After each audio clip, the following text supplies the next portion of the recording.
सिलपांचल के हृदय रोग विशेषज्ञ डॉक्टर रमन राज को पॉक्सो एक्ट के तहत दर्ज मामले में आसनसोल की महिला थाना पुलिस ने गिरफ्तार किया है। गिरफ्तार आरोपी डॉक्टर रमन राज को आसनसोल पॉक्सो कोर्ट में पेश कर पुलिस ने 5 दिन की रिमांड की मांग की है। कोर्ट ने 5 दिनों की जगह 1 दिन के रिमांड की मंजूरी दी है। पीड़िता के वकील मीता मजूमदार का दावा है कि आरोपी ने इलाज के दौरान बच्ची के साथ आपत्तिजनक आचरण किया। पीड़िता ने यह बात परिजनों को बताई, जिसके बाद परिजनों ने शिकायत कराई। इसके बाद आसनसोल महिला थाना ने आरोपी चिकित्सक को गिरफ्तार कर लिया। गौरतलब है कि उक्त चिकित्सक सिलपांचल में काफी लोकप्रिय भी है। পক্সো আইনে মামলা হয়েছে, একটা অভিযোগ হয়েছে ডক্টর রমন রাজের বিরুদ্ধে। এবার পক্সো 6 আছে, পক্সো 6 আর এর ব্যাপারে আর কি বলবো আমি। Asansol women PS. ভিজির বয়স 15 বছর। 5 দিন পুলিশ চেয়েছিল, 1 দিনের পুলিশ রিমান্ড দেওয়া হয়েছে।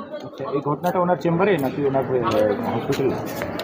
পরবর্তীকালে জানা গেছে ঘটনাটা হয়েছে। ঘটনাটা চেম্বারে হয়েছে নাকি ওনার ওই কোনো প্রাইভেট হসপিটালে? সেটা তো পেশেন্টের সাথে হয়েছে। পরবর্তীকালে বাচ্চাটি বলেছে ঘটনাটা। যা সেকশন হয়েছে সেটা অ্যাটেম্প্ট টু রেপও আছে, 64(2) পক্সো 6 আছে, আর উপরে 64(2) তো আছে অ্যাটেম্প্ট টু রেপ। বিএনএস। কোন কোর্টে এন্ট্রি হয়েছিল? কোন কোর্টে প্রডিউস করা হয়েছিল? পক্সো কোর্টে। এখন পক্সো কোর্টের আমাদের লানের জাজ নেই, সেজন্য এটা লানের এডিজে 2 এর চার্জে আছেন, সেজন্য এডিজে 2 এ এই রিমান্ডটা 5 দিনের ধারা রয়েছে। ধর্ষণের ধারা কি আছে তার বিরুদ্ধে? পক্সো 6 আছে মানে তো পক্সো আইনে আছে মাইনরের। 64(2) তো আছে যেটা অ্যাটেম্প্ট টু রেপ হবে।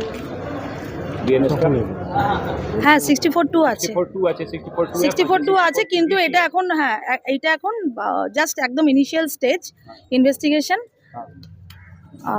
সেজন্য 1 দিনের রিমান্ড চাওয়া হয়েছে। দেখা যাক, ইনভেস্টিগেশন হোক, তারপর পরবর্তীকালে বলবো। বেল পিটিশন ফাইল হয়েছে, কিন্তু বেল পিটিশন এখনো বেল হিয়ারিং হয়নি। কোথাও হচ্ছে এটা কি জানা গেছে? চেম্বারে হয়েছে না ইসে হয়েছে? পরবর্তীকালে জানা যায়। বাচ্চাটা পরবর্তীকালে এসে বলছে, বাচ্চাটাকে ট্রিটমেন্টের জন্য নিয়ে যাওয়া হয়েছিল। পরবর্তীকালে বাচ্চাটি বাড়িতে এসে বলেছে যে ঘটনা, যে আইনে মামলাটা ফাইল করা হয়েছে, সেই ঘটনাটা পরবর্তীকালে বাচ্চাটি ঘরে এসে পরে বলেছে। ম্যাম আপনার নাম? মিতা মজুমদার। আপনি সরকারি আইনজীবী? হ্যাঁ, পক্সো।